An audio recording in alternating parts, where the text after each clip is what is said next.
میرے بھائیوں، نبی علیہ الصلوۃ والسلام ایسی دعائیں سجدے میں کیا کرتے تھے، تو کیا ہم کوئی اپنی اور دعا کر سکتے ہیں سجدے میں؟ کر سکتے ہیں۔ سجدے میں کوئی بھی دعا کی جا سکتی ہے، فرض نماز کا سجدہ ہو یا نفل نماز کا سجدہ ہو، لیکن دعا پنجابی میں نہیں ہوگی، اردو میں نہیں ہوگی، پشتو میں نہیں ہوگی، انگلش میں نہیں ہوگی، بلکہ عربی میں ہوگی۔ اور بہتر یہ ہے کہ دعا وہ ہو جو نبی علیہ الصلوۃ والسلام کے الفاظ میں ہو یا رب رحمان کے الفاظ میں ہو، قرآنی دعا ہو یا حدیث سے ثابت شدہ دعا ہو۔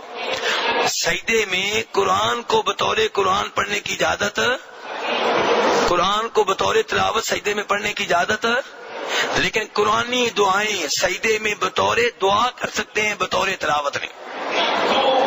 آپ کو بیٹا چاہیے، آپ سجدے میں کہیں گے ربی حب لی من الصالحین، یا اللہ مجھے بھی نیک اولاد دے۔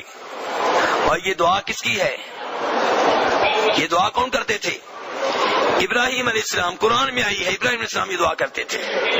آپ چاہتے ہیں کہ آپ پابندی سے نماز پڑھنے والے بن جائیں، آپ کی اولاد بھی پابندی سے نماز پڑھنے والی بن جائے، آپ کیا کہیں گے؟ رب اجعلنی مقیم الصلاۃ ومن ذریتی، اے اللہ مجھے نماز قائم کرنے والا بنا دے، میری اولاد کو بھی بنا دے۔ آپ چاہتے ہیں کہ آپ کو آپ کے والدین کو بخش دیا جائے، آپ کہیں ربنا اغفر لی ولوالدی وللمؤمنین یوم یقوم الحساب۔ آپ چاہتے ہیں کہ رب آپ کے والدین پہ مہربانی فرمائے، بوڑھے ہیں ان کو صحت دے، رب ارحمہما کما ربیانی صغیرا۔ میرے بھائیوں، آپ کو پلاٹ چاہیے، آپ کو بیوی چاہیے، آپ کو رزق چاہیے، آپ کو علم چاہیے، آپ کو جنت چاہیے۔ آپ چاہتے ہیں روز قیامت نبی علیہ الصلوۃ والسلام کے بابرکت ہاتھوں سے حوض کوثر کا پانی پینے کا موقع مل جائے۔ آپ چاہتے ہیں کہ روز قیامت نبی علیہ الصلوۃ والسلام کی شفاعت مل جائے۔ آپ چاہتے ہیں کہ جنت میں رب رحمان کے چہرے کو دیکھنے کا اعزاز مل جائے۔ ربنا آتنا فی الدنیا حسنہ وفی الآخرۃ حسنہ وقنا عذاب النار۔ اس دعا میں کون سی چیز داخل نہیں ہے؟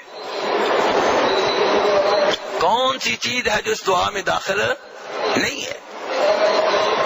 آپ سوچتے جائیں اور یہ دعا پڑھتے جائیں۔ بیوی چاہیے، بیوی سوچیں دعا یہیں پڑھیں، پلاٹ چاہیے، پلاٹ سوچیں دعا یہیں پڑھیں۔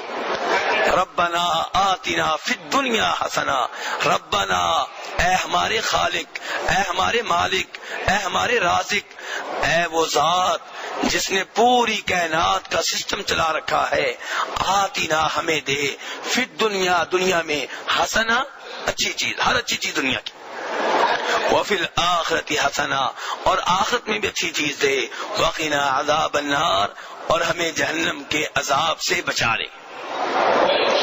میرے بھائیوں، سجدے میں اس انداز سے دعائیں کی جائیں تو رب العالمین سنتا ہے، رب العالمین قبول کرتا ہے، کیونکہ سجدے میں آپ اپنے رب کے بہت قریب ہوتے ہیں۔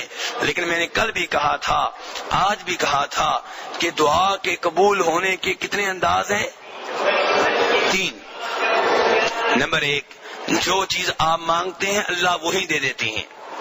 نمبر 2، اللہ اس چیز کے بدلے میں کوئی مصیبت ٹال دیتے ہیں، آپ کو پتہ بھی نہیں ہے، مصیبت آنے والی سی ٹال گئی، آپ کو پتہ بھی نہیں۔ اور تیسرے نمبر پہ یہ کہ یہ دعائیں عبادت بن کے روز قیامت کام آ جائیں گی۔ یہ حدیث مسند احمد میں آئی ہے جس میں آپ نے بتایا کہ دعا کے قبول ہونے کے یہ 3 انداز ہیں۔